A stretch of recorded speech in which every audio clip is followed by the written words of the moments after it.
your healthcare has changed and not for the better. Insurance companies now determine what treatment you get, how much you pay, and whether or not you get approved at all. Today, I'll be explaining and sharing hidden ways insurance has changed and reshaped the landscape of healthcare. I'm also going to be explaining why I left traditional pharmacy after almost 30 years in the pharmaceutical space, and I worked in different various aspects of the pharmaceutical space.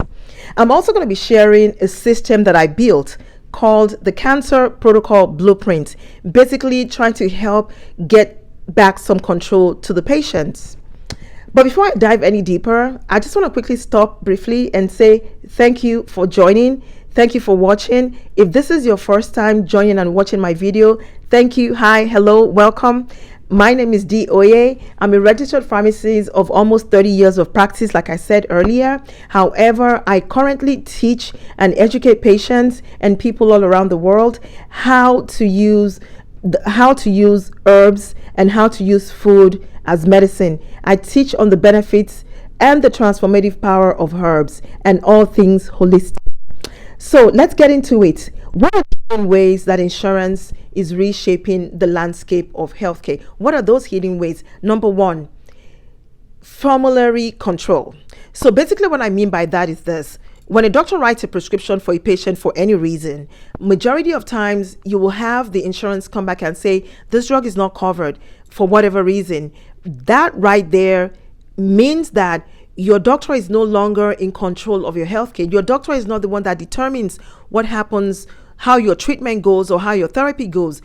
Your treatment is not based on medical necessity. Your treatment is based on a formulary. Who controls the formulary, you might ask? The insurance control the formulary. Based on what? Let me just say based on financial metrics. So right there is one of the major ways that insurance has changed healthcare by taking the practice of healthcare out of the doctor's control into the formulary.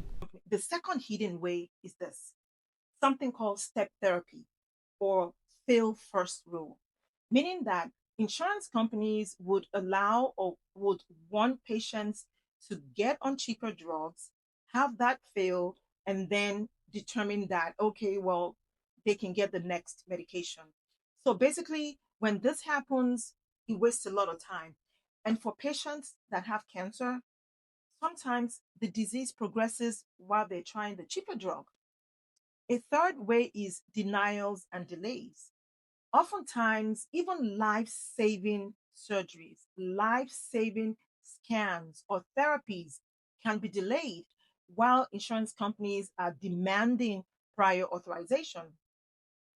And once again, we know that every delay can mean a world of difference to patients like cancer patients because, once again, they might experience disease progression. Another way is financial barriers. When insurance premiums begin to rise, some patients just cannot afford higher deductibles. They can no longer afford bigger copays.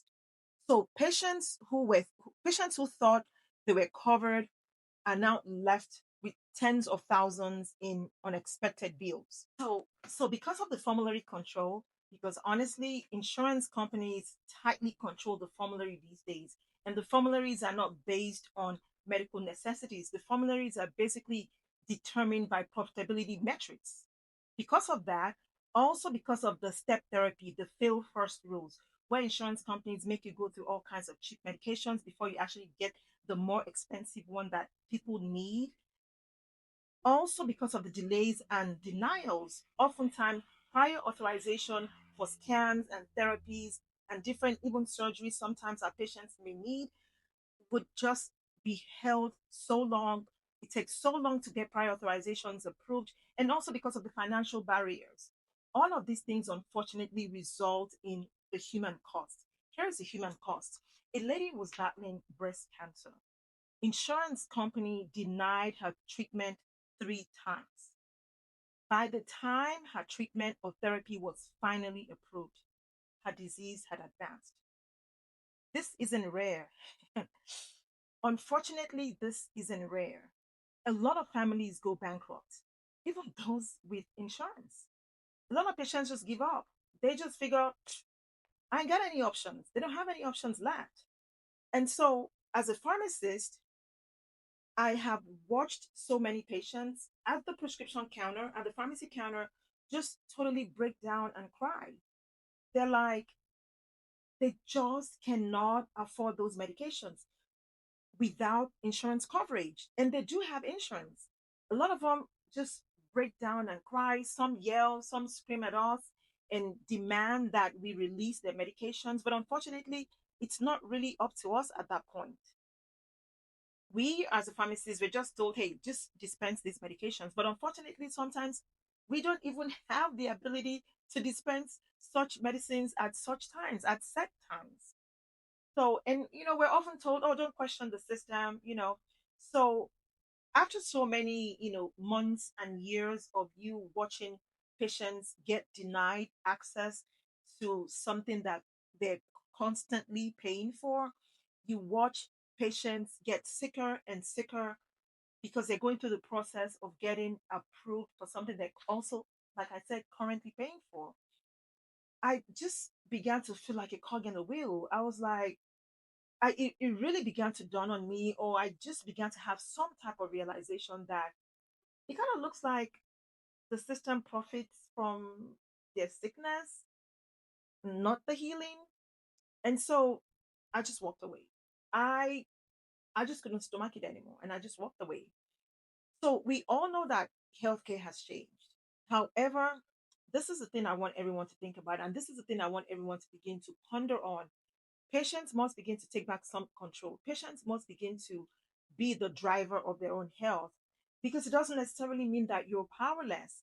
You can learn to ask better questions. You can track the labs that matter. You can explore safe, safe, supportive nutrition and other natural options. This isn't really about rejecting medicine. This is about becoming more your own best advocate in a system that's kind of like stacked up against you. So if this resonates with you, subscribe to my channel so you don't miss my next video, where I'll explain and break down why cancer care now costs nearly $400,000. And if you'd like a safe space where we can talk more about this, I've opened up a free school community where we can go deeper into natural health, more holistic approaches, other natural modalities of healing, and patient empowerment. The link is in the description below. I'd love to see you there. Bye for now.